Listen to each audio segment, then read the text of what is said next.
রাজধানীর রাজনীতিক অঙ্গনে চরম উদ্বেগ ও আতঙ্ক ছড়িয়ে দেওয়া বিজয়নগরের গুলির ঘটনায় গুরুত্বপূর্ণ অগ্রগতি এসেছে। ঢাকা ১০ আসনের সম্ভাব্য সাধারণ সংসদ সদস্য প্রার্থী ও ইনকলাব মঞ্চের মুখপাত্র শরীফ ওসমান হাদিকে গুলি করা সন্ত্রাসীদের শনাক্ত করেছে ঢাকা মহানগর পুলিশ।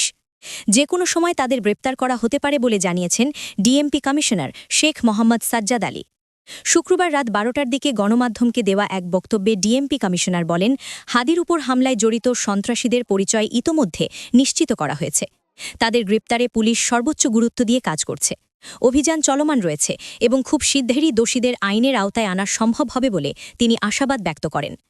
এর আগে শুক্রবার সন্ধ্যায় ডিএমপির মিডিয়া অ্যান্ড পাবলিক রিলেশনস বিভাগের উপপুলিশ কমিশনার মোহাম্মদ তালেবুর রহমানের স্বাক্ষর করা এক সংবাদ বিজ্ঞপ্তিতে জানানো হয়, এই হামলার সঙ্গে জড়িতদের বিষয়ে কোনো তথ্য থাকলে নিকটস্থ থানা অথবা জরুরি সেবা নম্বর ৯৯৯ জানাতে নগরবাসীর প্রতি বিনীত অনুরোধ জানানো হচ্ছে। ডিএমপির তথ্যমতে শুক্রবার দুপুর আনুমানিক ২:৩০টার দিকে রাজধানীর বিজয়নগর বক্স কালভার্ট এলাকায় মোটরসাইকেলে করে আসা কয়েকজন দুর্বৃত্ত ইনকলাব মঞ্চের মুখপাত্র শরীফ ওসমান হাদিকে লক্ষ্য করে খুব কাছ থেকে গুলি করে দ্রুত পালিয়ে যায়। গুলিবিদ্ধ হয়ে তিনি গুরুতর আহত হন এবং তাৎক্ষণিকভাবে চিকিৎসার জন্য হাসপাতালে নেওয়া হয়। এই নিক্কারজনক ও কাপুরুষোচিত হামলার তীব্র নিন্দা জানিয়ে ডিএমপি জানায়, ঘটনার পরপরই পুলিশ ঘটনাস্থল পরিদর্শন করে এবং আশেপাশের সিসিটিভি ফুটেজ সংগ্রহ ও বিশ্লেষণ শুরু করে। থানা পুলিশের পাশাপাশি ঢাকা মহানগর গোয়েন্দা পুলিশ সন্দেহভাজন ব্যক্তি ও সম্ভাব্য আশ্রয়স্থলে ধারাবাহিক তল্লাশি চালাচ্ছে। ডিএমপি আশ্বস্ত করেছে, সাম্প্রতিক সময়ে ঘটে যাওয়া অন্যান্য চাঞ্চল্যকর ঘটনার মতো এই হামলার সঙ্গেও জড়িতদের দ্রুত গ্রেপ্তার করা সম্ভব হবে বলেও দৃঢ় প্রত্যয় ব্যক্ত করেছে সংস্থাটি।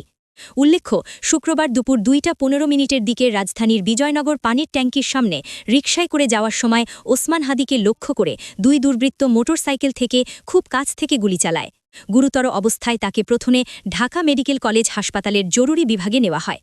পরে পরিবারের সিদ্ধান্তে তাকে রাজধানীর একটি বেসরকারি হাসপাতালে স্থানান্তর করা হয়। বর্তমানে তিনি সেখানে নিবিড় পরিচর্যা কেন্দ্রে আইসিইউতে চিকিৎসাধীন রয়েছেন। ডিএমপি জানিয়েছে, সুষ্ঠু নির্বাচন নিশ্চিত করা, আইনশৃঙ্খলা পরিস্থিতি নিয়ন্ত্রণে রাখা এবং নগরবাসীর জানমালের নিরাপত্তা নিশ্চিত করার জন্য পুলিশ সর্বাত্মকভাবে কাজ করে যাচ্ছে। এই হামলার ঘটনায় জড়িতদের দ্রুত গ্রেপ্তারের মাধ্যমে ন্যায় বিচার নিশ্চিত করা হবে বলেও দৃঢ় প্রত্যয় ব্যক্ত করেছে সংস্থাটি।